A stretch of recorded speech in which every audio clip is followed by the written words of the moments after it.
তা তুমি আমার পত্নী সহধর্মিনী, একে আরে মুশকিল, এখানে কারো বিয়ে হয়েছে? বিয়ে হয়নি তাই না?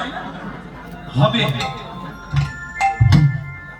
তোমারও কি তাই নাকি? হবে। হ্যাঁ? বিয়ে হয় আপনারও না থাকুন,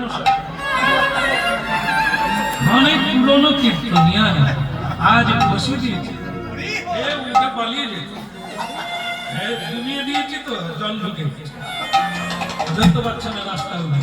ঠাকুর মশাই বলছে কি বিয়ে সকলেই করেছে তাই না? করেছে। আচ্ছা বিয়ে করে কবার ঘুরেছেন বলুন তো? অন্য কোনো কাজে কেউ ঘোরাঘুরি করে, কিন্তু এই সময়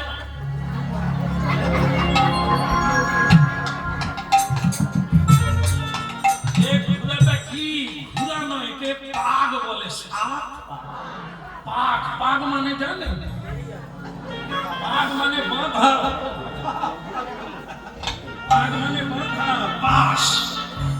সেই 7 বার ঘুরেছি বিয়ে করার জন্য, কিন্তু প্রতিদিন তুলসী পরিক্রমা করি, সময় নাই। তুলসী পরিক্রমা 4 বার প্রতিদিন করতে হয়, 4 বার প্রতিদিন করতে হয়।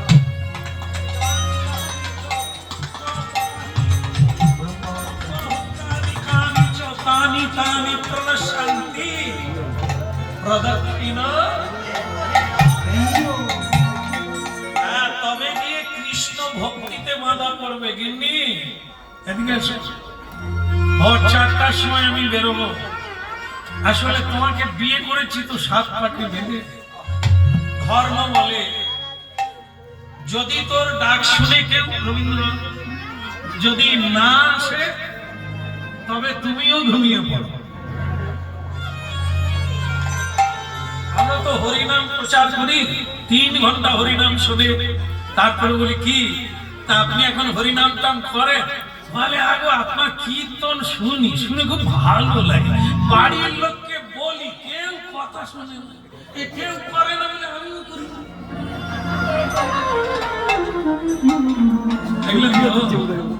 আর রবীন্দ্রনাথ কি বলছেন? ডাকবে, বোঝাবে, বলবে, যদি না আসে তবে যেতে তো হবে। একলা আসা একলা যাওয়া এত সবের কি যায় আসে? যেতে তো হবে একা, কাজ তো নিজের কাজ নিজে করে নিতে হবে। আগে এখানে ছিলাম না, পরেও থাকবো না, তবে এদের সঙ্গে আমার ট্রানজেকশন কথা। এখানে যেটুকু সময় পাবে অ্যাক্টিং করো। অ্যাক্টিং মানে অভিনয়। এরা যেন কেউ বুঝতে পারে না যে এদের তুমি কেউ নয়, তোমার কাজটা সেরে না। এই জন্য এতক্ষণ নাম মাহাত্ম্য কীর্তন করলাম। 24 মিনিট ছিল বলে তো 24 ঘন্টা হয়ে গেল। আমাদের এরকম যদি করা না থাকে তাহলে আমরা যাবো কোথায়? হিসেব হলে পড়বো কোথায়? দেখাবো কি, বলবো কি? এই জন্য